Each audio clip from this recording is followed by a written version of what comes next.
हमारे चैनल को सब्सक्राइब करें और बेल आइकन दबाएं। गुड इवनिंग गाइस, कैसे हैं आप? आज की शाम आप जैसे संगीत प्रेमियों के नाम एंड आई मेक श्योर आज की शाम रॉकी एंड बैंड के साथ आप लोगों की बहुत ही यादगार शाम होगी। तो हो जाइए तैयार रॉक एंड रोल करने के लिए रॉकी के गानों के साथ।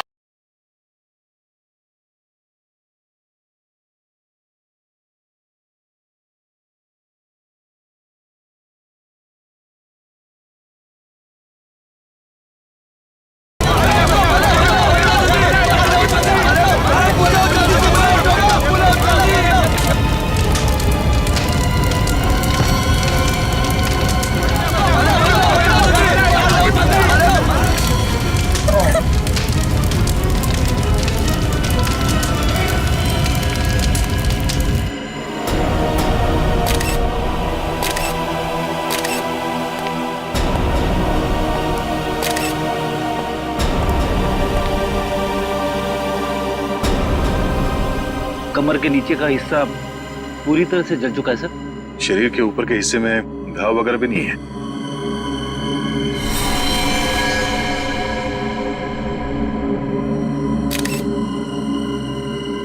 यहाँ स्टेज पे किसी भी चीज को हाथ तो नहीं लगा किसी ने? नहीं सर। ये आग कैसे लगी? पता नहीं सर कैसे लगी। जैसे हमने रॉकी को आग की लपटों में घिरे देखा, हम भागकर स्टेज पर आए, पर सर रॉकी को हम बचा नहीं पाए।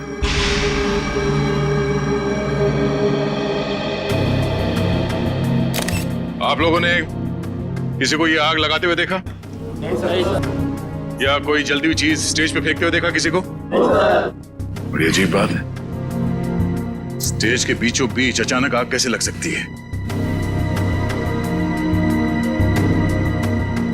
इस स्टेज में कुछ है। एक काम करो, स्टेज को अच्छी तरह से चेक करो।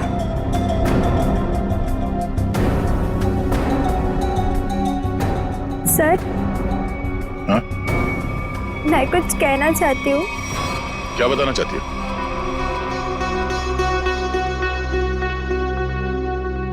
पर यहाँ नहीं, आप आइए मेरे साथ। चलिए।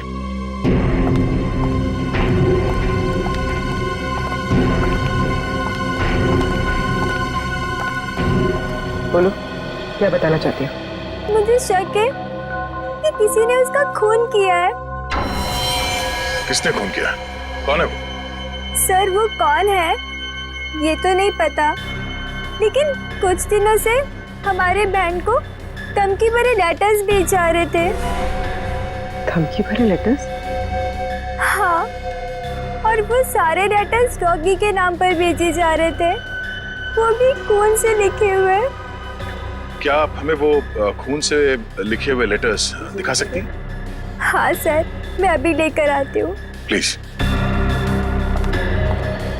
सर, अगर लेटर्स भेजने वाले ने आग लगाई है तो इसका मतलब है कि शो के दौरान वो ऑडिटोरियम में मौजूद था। हाँ पूर्वी, लेकिन उसने ये आग लगाई कैसे, ये पता लगाना जरूरी है। मिला फ्रेडी? सर, ये देखिए, नीचे से एक वायर का तार निकला हुआ है। तार निकला हुआ है स्टेज के नीचे से?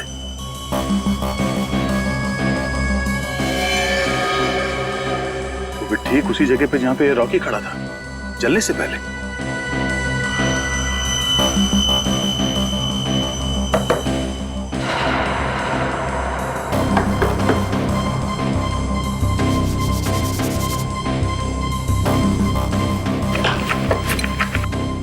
स्क्रूड्राइवर देना।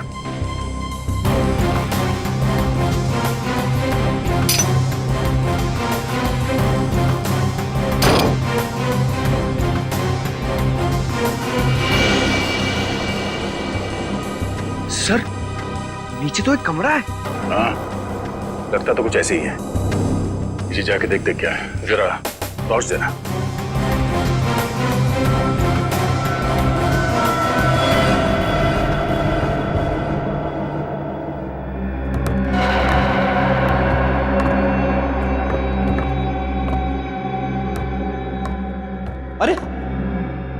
ये कैसा छुपा हुआ कमरा है सर? पूरे कमरे में धूल मिट्टी पड़ी हुई है। ये कलाकारों के लिए अलग से बनाया हुआ कमरा है। यहाँ से स्पेशल एंट्री दिखाते हैं। सर खूनी ने स्पेशल एंट्री के लिए बनाए दरवाजे का बड़ी होशियारी से इस्तेमाल किया है। सर ये देखिए, ये वायर ऊपर से नीचे आ रही है सर। ये वायर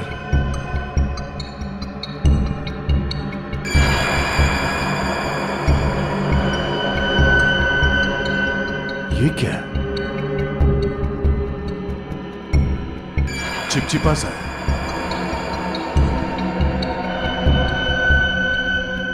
ये तो रबर सोल्यूशन है। सर रबर सोल्यूशन यहाँ पर? हाँ, यहाँ पे क्यों?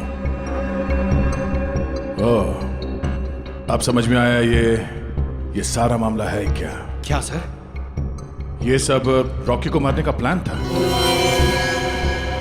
ये इलेक्ट्रिक वायर भी, ये रबर सोल्यूशन। रॉकी को मारने का प्लान? वो किसे? बताता हूं फ्रेडी। पहले ये देखते हैं कि ये इलेक्ट्रिक वायर जाता कहां है।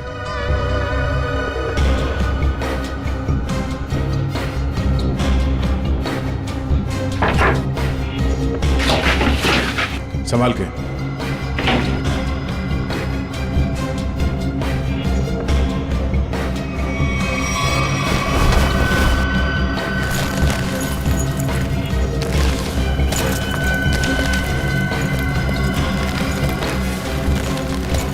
सर ये तो बैक स्टेज एरिया है।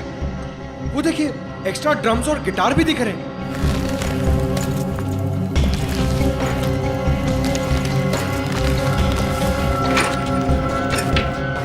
ये देखो, वायर मेन स्विच से कनेक्टेड है। आपको समझ में आया फ्रेडी? फ्रेडी, रॉकी ठीक उसी जगह पे खड़ा था जहां से हम लोग नीचे आए, और ये वायर उस दरवाजे से कनेक्टेड था और आसपास रबर सोल्यूशन पड़ा हुआ था। जैसे ही कंसर्ट शुरू हुआ, किसी ने ये मेन स्विच ऑन कर दिया, वायर में शॉर्ट सर्किट हो गया और रबर सोल्यूशन में आग लग गई। और आग इतनी तेजी से फैली कि रॉकी कुछ कर नहीं सका, वही मारा गया बेचारा। सर अब खूनी का कैसे पता चलेगा? ये बैक स्टेज है, इसका मतलब है यहाँ के किसी स्टाफ ने कुछ देखा जरूर होगा। एक काम करो, यहाँ पे जितने भी स्टाफ काम करते हैं उन सबको ऊपर इकट्ठा करो। चलिए।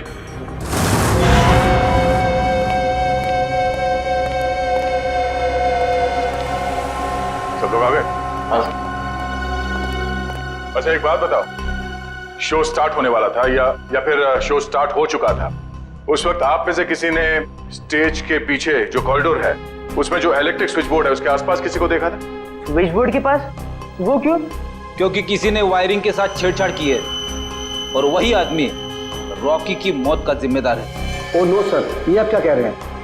सर मैं तो स्टेज पर था रॉकी के साथ। और जो बैंड मेंबर्स परफॉर्म नहीं कर रहे थे वो लोग भी स्टेज पर खड़े थे रॉकी को चीयर करने के लिए। और तुम कहाँ थे? तुमने किसी को देखा स्विच बोर्ड के पास जाते हुए? देखो, घबराओ मत, सोच के बताओ। हाँ, शो शुरू होने से पहले आखिरी बार तुमने कॉरिडोर में किसको देखा था?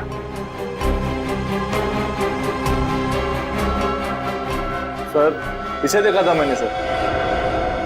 करण, ये तुम क्या बोल रहे हो? सर मैं झूठ नहीं बोल रहा हूँ, इसे ही देखा था मैंने कॉरिडोर में यहाँ। आप बताओ मिस्टर करण, तुम कॉरिडोर में गए थे या नहीं? सर हाँ मैं गया था, लेकिन क्या करने गए थे तुम वहाँ? हाँ? तुम्हें शो में परफॉर्म नहीं करना था? सर मेरा गला खराब था और मुझे पता था कि मैं गा नहीं पाऊंगा, इसलिए मैंने डिसाइड किया था कि मैं रॉकी के साथ परफॉर्म नहीं करूँगा सर। लेकिन मैंने रॉकी को नहीं मारा है सर। अच्छा सर, कॉरिडोर में और स्टेज के आसपास सीसीटीवी कैमरे लगे हुए। रेडी, तुम और पंकज सीसीटीवी की रिकॉर्डिंग चेक करो, पता चल जाएगा ये आदमी सच बोल रहा है या झूठ। सर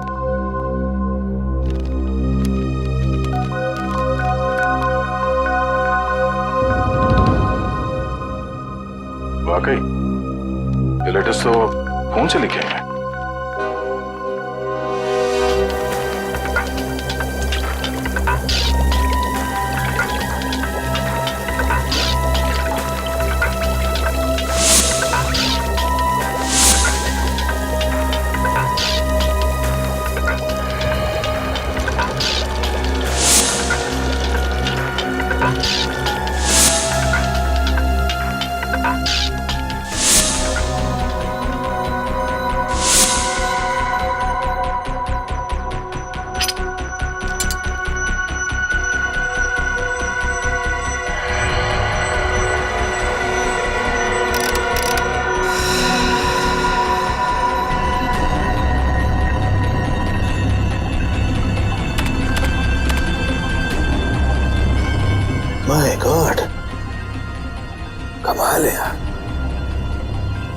धमकी देने का भी क्या क्या तरीका निकालते हैं। साळुंखे, किस सोच में पड़ा है तू? बॉस, ये जो लेटर्स हैं ये खून से लिखे गए। तो इसमें कौन सी अजीब बात है? अजीब बात यह है बॉस कि ये जो खून है वो इंसान का नहीं है, जानवर का खून है। ये जानवर के खून से? हाँ, ये लेटर्स भेड़ के खून से लिखे गए हैं बॉस, भेड़ के खून से। भेड़ के खून से? और क्या पता चला? ये लेटर्स मैंने अच्छी तरह से स्टडी किए हैं। जिस किसी ने भी ये लेटर्स लिखे हैं वो बहुत ज्यादा पढ़ा लिखा इंसान है।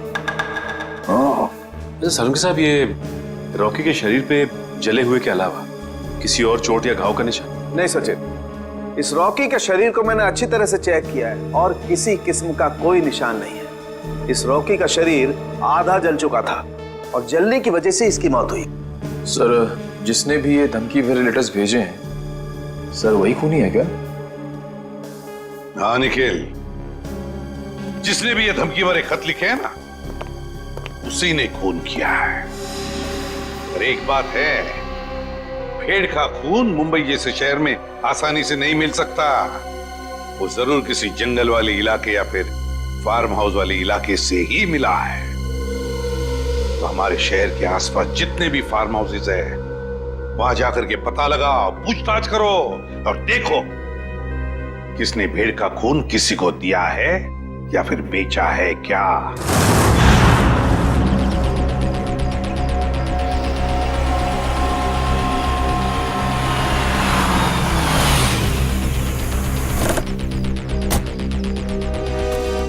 सर, शहर के आसपास 2 ही फार्म्स हैं जहाँ पे भेड़ बकरियां पाली जाती हैं। एक पनवेल में है सर, जहाँ में कुछ पता नहीं चला।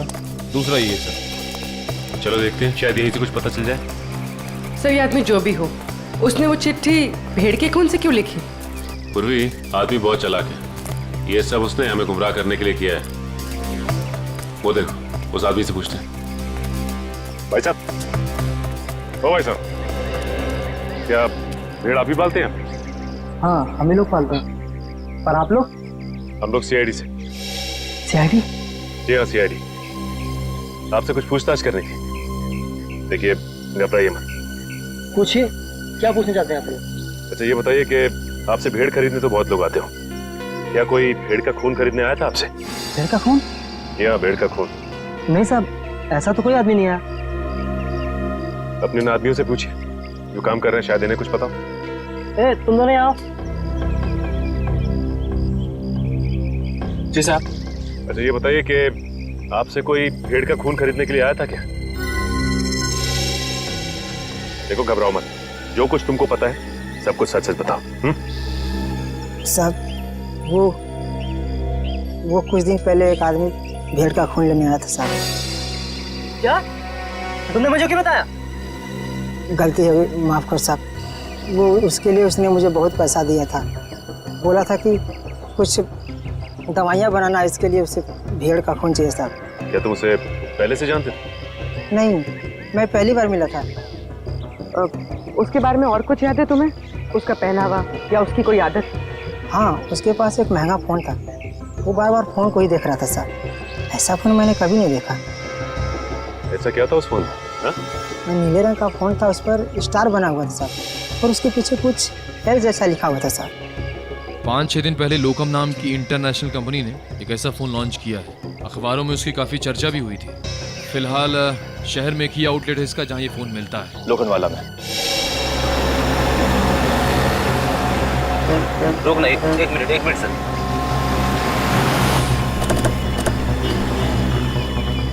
सर, ये उस मोबाइल कंपनी की दुकान है जिसके बारे में सचिन सर ने फोन करके बताया था। सुनिए भाई साहब, हमें एक मोबाइल के बारे में कुछ जानकारी चाहिए जो हाल ही में मार्केट में आया है आपकी कंपनी का।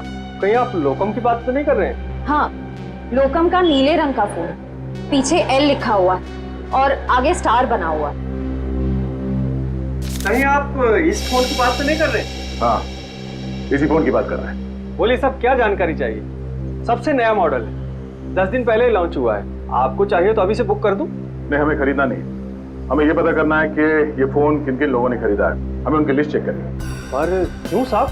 देखिए, हम सीआईडी से और एक खून के सिलसिले में तहकीकात कर रहे हैं। जी बिल्कुल। अभी तक हमने सिर्फ 12 पीस ही बेचे हैं, कस्टमर का रिस्पॉन्स देखने के लिए।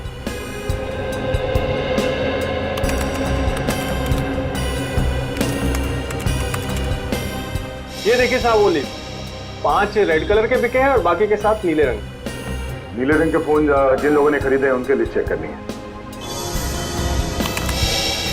ये रही साहब लिस्ट। चेतन? लेकिन चेतन तो उस न्यू एज रॉक बैंड का मेंबर है, वो भला अपने ही आदमी का खून क्यों करेगा? ये तो चेतन ही बताएगा। फिर घर चलते हैं। जरा इस चेतन का एड्रेस है।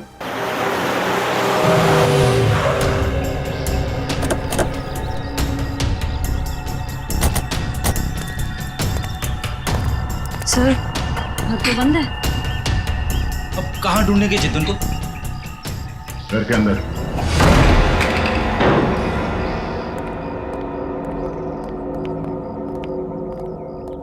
घर के अच्छी तरह से तलाशी लो, देखो कुछ मिलता है क्या।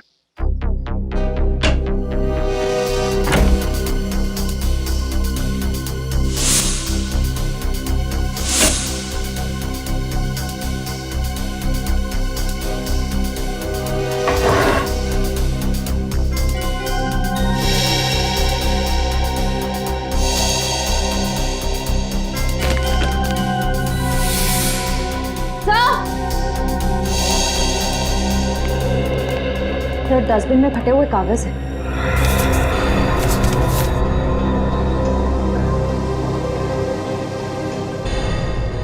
ये तो कोई ड्राइंग जैसा है। लगता है चेतन ने कोई ड्राइंग बनाई होगी और घर से निकलने से पहले इस कागज को फाड़ के चला गया होगा।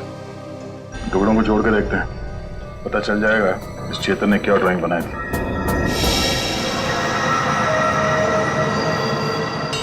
सर ये तो कोई नक्शा या कोई ब्लूप्रिंट लग रहा है। श्रेया, तो किस जगह का? तो करण के ऑफिस के कैबिन का ब्लूप्रिंट है। करण? सर ये करण भी तो न्यू एज रॉक बैंड का मेंबर है। सर ये देखिए, उसके कैबिन में जितने भी म्यूजिकल इंस्ट्रूमेंट्स हैं और जितने भी इलेक्ट्रिक कनेक्शंस हैं सब मार्क किए गए हैं। चेतन के घर पे करण के ऑफिस का मैप क्यों? इन करण की जान को खतरा तो नहीं है?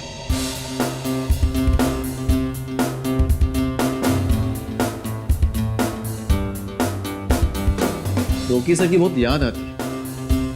उनकी आवाज में एक अलग ही जादू था। हाँ यार, वो एक अच्छे कलाकार ही नहीं बल्कि एक अच्छे इंसान भी थे। सीआईडी यहाँ हमारे ऑफिस? करण का बात क्या है सर? हमें कुछ जरूरी बात करनी है उससे। सर वो तो बाहर गए हुए। कहाँ गए? सर पता नहीं सर। अजीब बात है सर, स्टाफ को बिना बताए करण कहीं चला गया। करण का कैबिन कहाँ है? वो रहा सर। ठीक है चलो।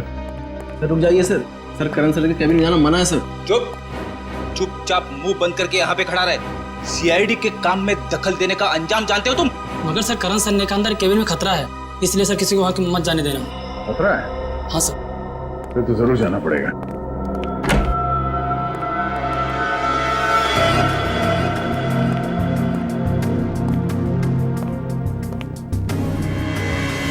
सर ये कैबिन तो बिल्कुल वैसा ही है जैसा उस ब्लूप्रिंट में था जो हमें चेतन के घर से मिला था। हाँ श्रेया, सारे म्यूजिकल इंस्ट्रूमेंट्स वैसे ही रखे गए जैसे उस नक्शे में मार्क किए गए थे। लेकिन क्यों? तो देखो कुछ मिलता है क्या?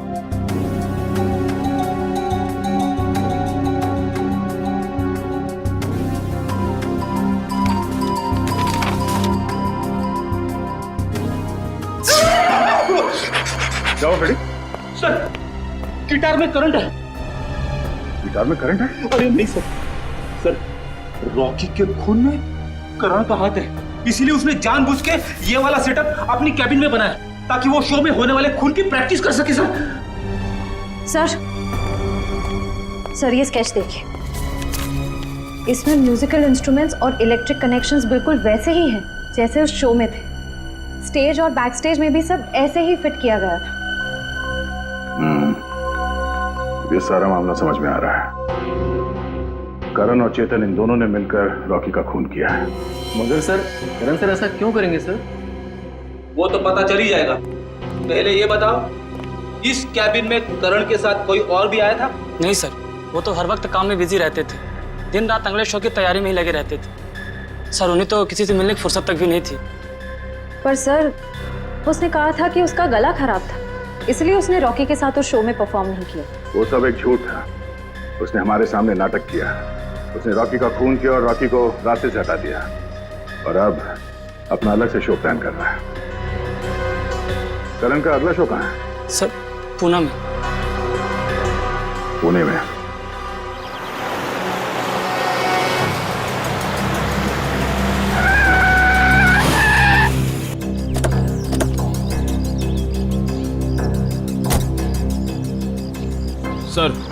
सर मोबाइल कंपनी के हिसाब से चेतन के फोन का आखिरी लोकेशन यहाँ पे ट्रेस हुआ है सर। सर इसी सुनसान जगह पर चेतन ही आया क्यों होगा? यहाँ आसपास तो कुछ भी नहीं है। कुछ तो जरूर है। हो सकता है चेतन यहाँ पे किसी से मिलने आया हो और उसके बाद यहाँ पे आके कहीं छिप गया। पर सर अब हम चेतन को ढूंढेंगे कैसे? वो देखो, सामने छोटी सी दुकान दिख रही है ना, वहाँ चल के पूछते हैं।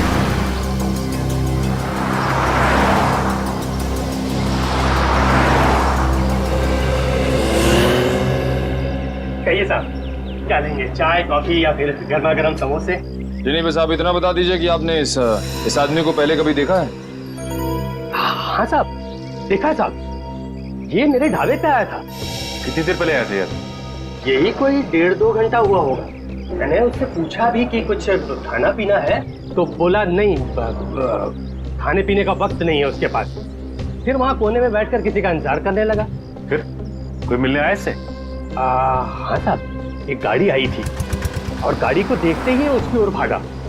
अब फिर दोनों, साहब गाड़ी में कोई बैठा हुआ था, दोनों में कुछ खुसुर खुसुर हुई और फिर गाड़ी वाले ने एक अटैची इसको दी और चला गया। गाड़ी वाले को देखा? नहीं मैडम, असल में हुआ क्या कि ये आदमी ठीक गाड़ी वाले के सामने आकर खड़ा हो गया, तो मैं गाड़ी वाले की शक्ल नहीं देख पाया। अच्छा, गाड़ी का नंबर या फिर कौन से रंग की गाड़ी थी, कुछ याद है तुम्हें? नंबर तो नहीं देखा, लेकिन हाँ गाड़ी सफेद रंग की थी। ये दोनों साथ में कैसे गए? नहीं साहब, गाड़ी वाला तो अलग निकला था और ये जो लड़का था, ये 5 मिनट बाद एक बस आई, उसमें बैठ के निकला। हरे रंग की एक पैसेंजर मिनी बस थी, ये हेटी ट्रेवल्स की। अच्छा, बता सकते हो कि ये बस कहाँ गई होगी? साहब, हेटी ट्रेवल्स की अधिकतर बसें यहाँ से पूना की ओर जाती हैं। वो बस यहाँ से कितनी देर पहले निकली? करीब आधा घंटा हुआ होगा। ठीक है, थैंक्स। Hello everyone.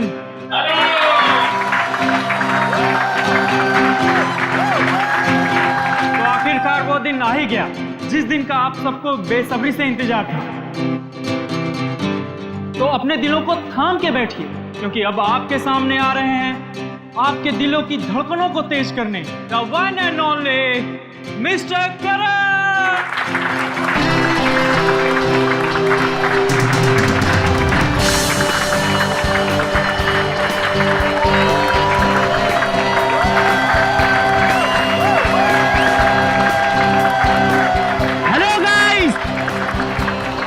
तैयार है मेरे इस शो को रंगीन बनाने के लिए? क्या आप सब मेरे साथ झूमेंगे? मेरे साथ गाएंगे भी? नहीं।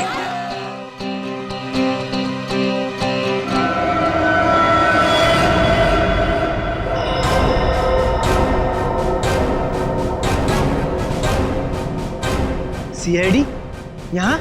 हाँ, आप लोग सब प्लीज बाहर जाइए। हम करण जी का शो अकेले में देखना चाहते हैं। टेंशन लेने की जरूरत नहीं है, तुम्हारे पैसे तुम्हें मिल जाएंगे।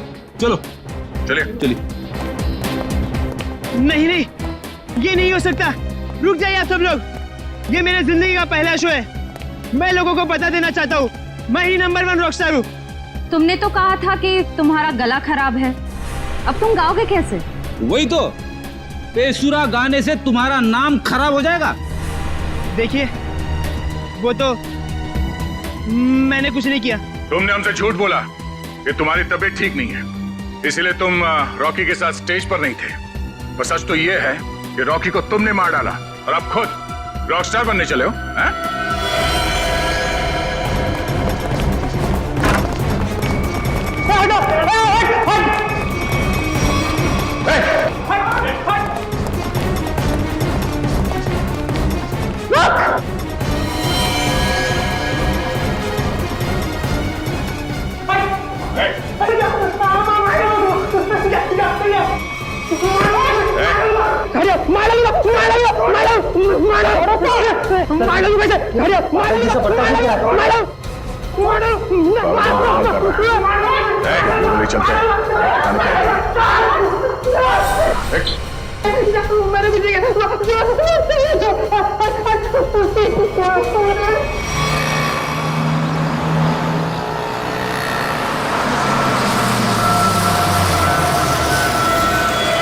चलो चलो सब लोग उतरो, लास्ट स्टॉप आ गया, चलो चलो सब लोग उतरो, लास्ट स्टॉप आ गया, चलो।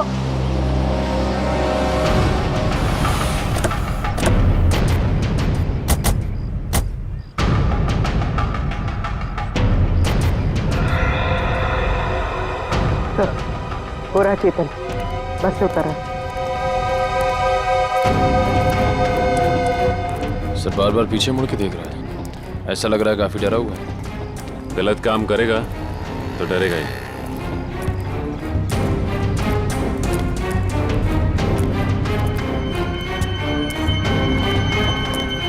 ठीक है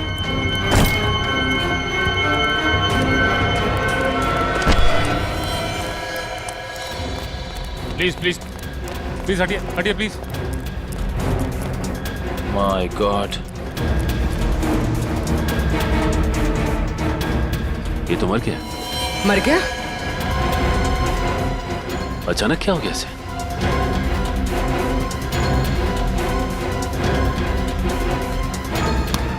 सर शरीर पे किसी भी घाव के निशान नहीं है। फिर इसकी मौत हुई कैसे?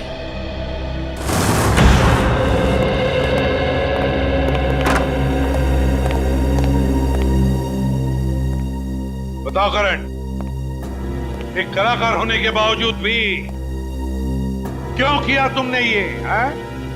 क्यों किया? बताओ। मेरा बेटा कहाँ है? करण, करण मेरा बच्चा, तू ठीक है ना? आप क्यों मेरे बेटे के पीछे पड़े? मेरे बेटे ने कोई गुनाह नहीं किया है। गुनाह किया है गुनाह करण ने। रॉकी का खून किया है उसने। खून? नहीं नहीं एसीपी साहब, लगता है आपसे कोई भूल हो गई है। देखिए मेरा बेटा किसी का खून नहीं कर सकता। अच्छा, करण के ऑफिस में वो म्यूजिकल इंस्ट्रूमेंट के साथ बिजली के तार क्यों जुड़ गए? और वो स्टेज का स्केच, वो कहां से आया जहां पे रॉकी की मौत हुई थी? सर मैं मानता हूं मैं रॉकी को मारना चाहता था। मैंने वो इलेक्ट्रिक वायरिंग भी की, स्टेज पर रबर सॉल्यूशन भी लगाया और रॉकी को जलाकर मार देने का प्लान भी बनाया। पर यकीन कीजिए सर, मैंने रॉकी को नहीं मारा।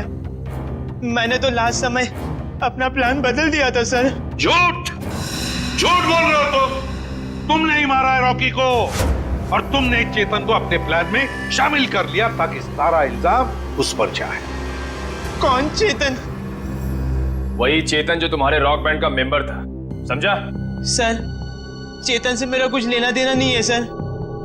अच्छा, रॉकी का खून तुमने नहीं किया, चेतन के साथ तुम्हारा कोई संबंध नहीं है। सब पता लगा लेंगे करण, सब पता लगा लेंगे। सचिन, पता नहीं क्यों लेकिन ऐसे लगता है कि इस करण की बातों में कोई सच्चाई है। सर अगर ये चेतन करण से मिला हुआ नहीं है तो चेतन के घर में करण के ऑफिस का ब्लूप्रिंट कैसे आया? और फिर इलेक्ट्रिक वायरिंग पे जगह जगह मार्किंग की गई थी। लगता है ये चेतन करण की कॉपी कर रहा था ताकि रॉकी के खून का इल्जाम इस करण पर आ जाए। तो फिर सर चेतन को किसने मारा हुआ? कोई और है सचिन, कोई तीसरा, जिसने चेतन के हाथों रॉकी को मरवा दिया और फिर अपना काम होते ही चेतन को भी ऊपर भेज दिया। पर है कौन ये तीसरा?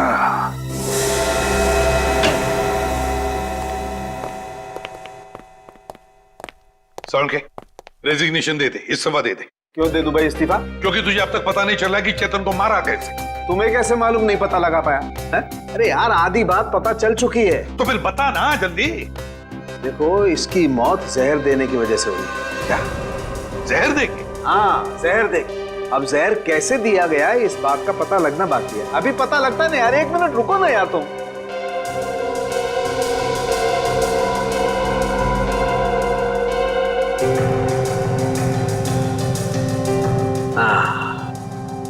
ये इसी बात का शक था मुझे। ये देखो ये निशान बॉस, ये सुई का निशान किसी ने यहीं से इंजेक्ट करके इसकी बॉडी में जहर पहुंचाया है। लेकिन सर चेतन तो हमारे सामने बस से उतरा, बिल्कुल ठीक ठाक था। और जब हमने इसका पीछा किया तब भी बिल्कुल ठीक ठाक था। और सर वो मरा भी हमारे सामने, हमने तो नहीं देखा किसी को उसे इंजेक्ट करते हुए। सचिन इसे 15-20 मिनट पहले ही जहर दिया गया था। बॉस ये स्लो पॉइजन है, 15-20 मिनट के बाद असर करता है। तो इसका मतलब है चेतन को पॉइजन दिया गया बस में। मतलब खूनी बस में ही था जब चेतन बस में था। मगर सर चेतन को अगर बस में इंजेक्शन दिया गया तो उसे पता कैसे नहीं चला? भीड़ थी निखिल, बस में भीड़ थी। भीड़ का फायदा उठाया होगा खूनी ने। लेकिन सर अब खूनी तक पहुंचेंगे कैसे? मैं आप लोगों की मदद कर सकता हूं। तो फिर टाइम पास क्यों कर रहा है? अबे पता ना जल्दी। बॉस इसकी कलाई पर एक चमड़े का बेल्ट था, उस पर और इसकी कलाई पर मुझे उंगलियों के निशान मिले। किसके निशान मिले साळुंखे? अब इसकी उंगलियों के तो है नहीं, तो शायद वो निशान खूनी के होंगे। अगर ये उंगलियों के निशान खूनी के हैं तो फिर हुआ ये होगा कि जब खूनी चेतन को इंजेक्शन देना चाहता था तो किसी वजह से उसने चेतन की कलाई पकड़ ली, मगर कलाई पर था लेदर बैंड, तो बस आ गए उसकी उंगलियों के निशान उस लेदर बैंड पर। लेकिन सर बस में तो बहुत सारे लोग थे, ये पता कैसे चलेगा कि वो उंगलियों के निशान हैं किसके? पता तो लगाना पड़ेगा सचिन कि वो उंगलियों के निशान हैं किसके। पता तो लगाना पड़ेगा। है एक तरीका है। दोस्तों आप सबका बहुत बहुत स्वागत है 30 ट्रेवल्स के एनुअल लकी ड्रॉ में।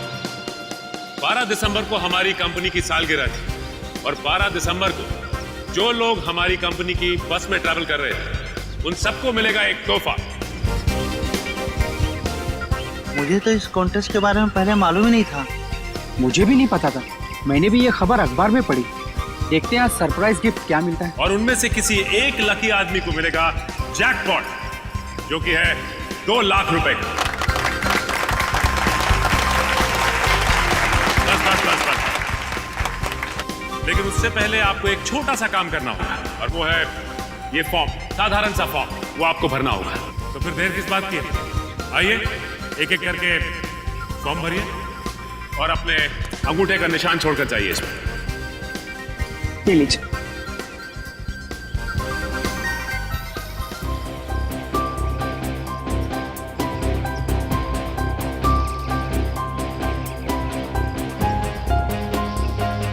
मैडम ये सारे के सारे फॉर्म स्कैन कर लो, नेट पे डालेंगे ना। जी सर जी।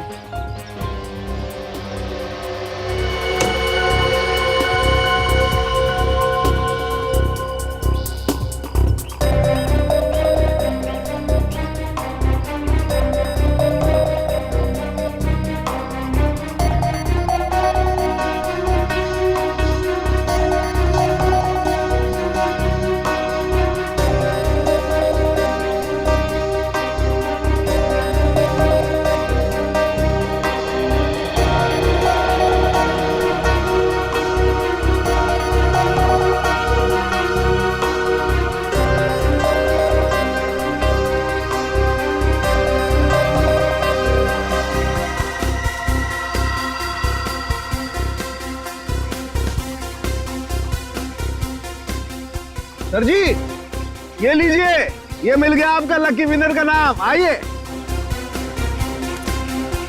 ये देखिए।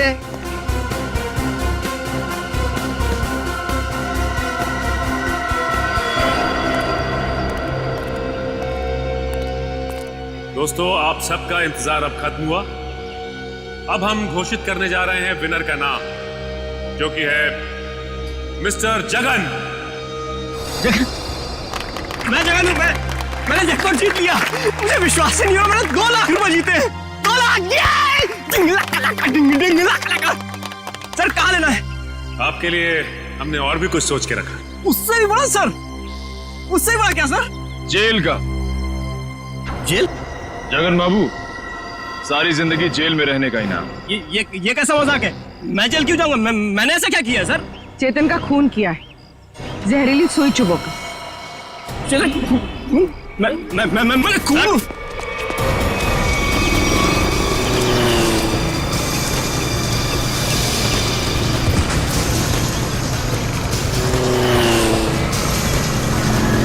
तुम्हें पकड़ने के लिए इतनी बड़ी प्रतियोगिता रखी है, इनाम क्या तेरा बाप लेगा? सर मैंने कुछ नहीं किया सर मैंने कुछ नहीं किया। छोड़ दो सर, छोड़ दो मुझे। अब बोल, चेतन का खून क्यों किया तूने? सर मुझे पैसे मिलने थे उसके सर।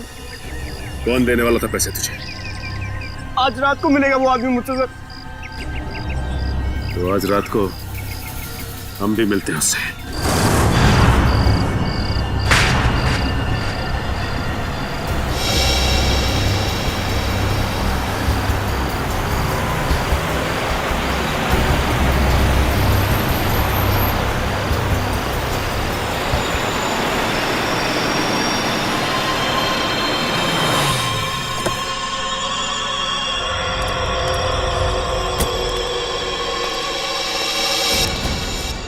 सलाम सेठ। वक्त के बहुत पाबंद हो तुम, मुझसे पहले यहाँ पहुँच गए। सेठ मुझे मेरे पैसे दो सेठ। यहाँ अगर किसी ने देख लिया तो बवाल खड़ा हो जाएगा सेठ। मुझे फौरन निकलना है यहाँ से। आखिर तुमने मेरा काम किया है, इनाम तो तुम्हें मिलना ही चाहिए। हाँ सेठ।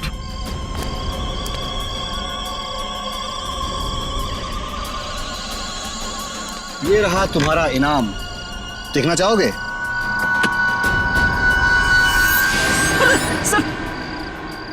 बंदूक?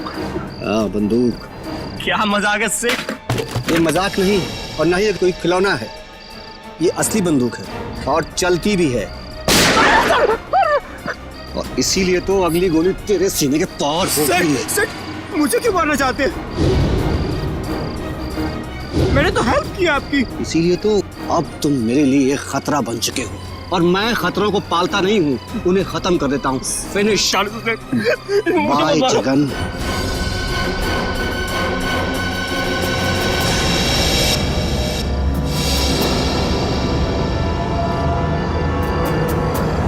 परिमल जी,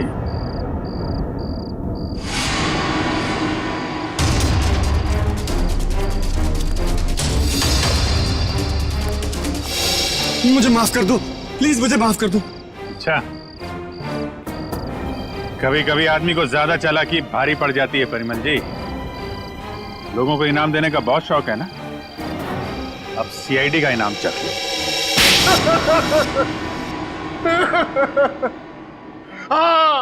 हाँ मैंने ही मारा रॉकी और चेतन को। क्यों? हाँ? क्यों मारा तुमने रॉकी और चेतन? तुम तो रॉक बैंड के गुरु थे ना? गुरु? क्यों? क्योंकि उनकी वजह से मैंने अपना बेटा खोया था। उसकी मौत का बदला लिया है मैंने। मौत का बदला? मतलब? क्योंकि उनकी वजह से मेरे बेटे ने आत्महत्या की थी। वो कैसे? मेरा बेटा बहुत अच्छा गाता था,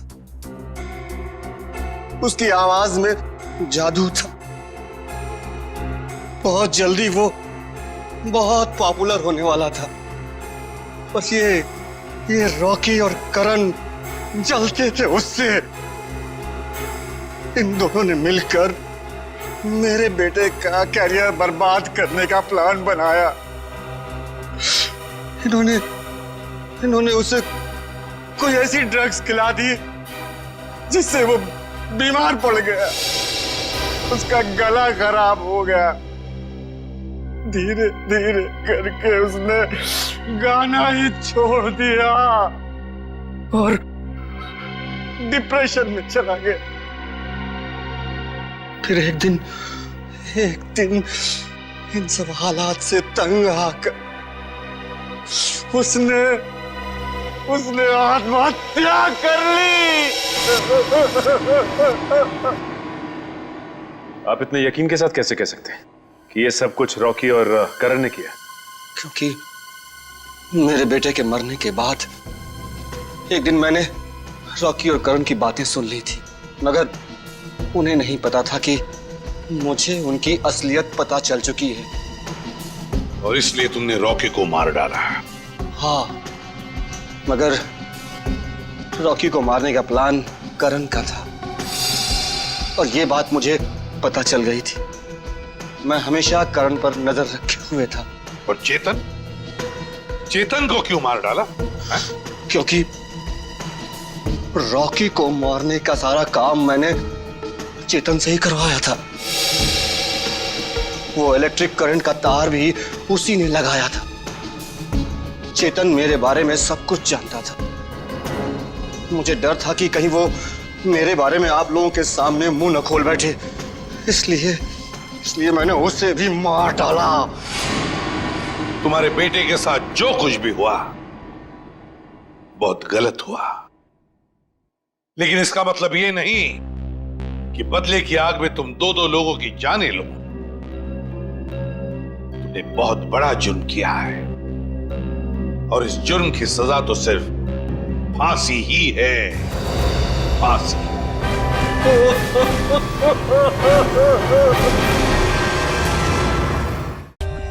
For more updates, subscribe to our channel, click the show links and enjoy watching the videos.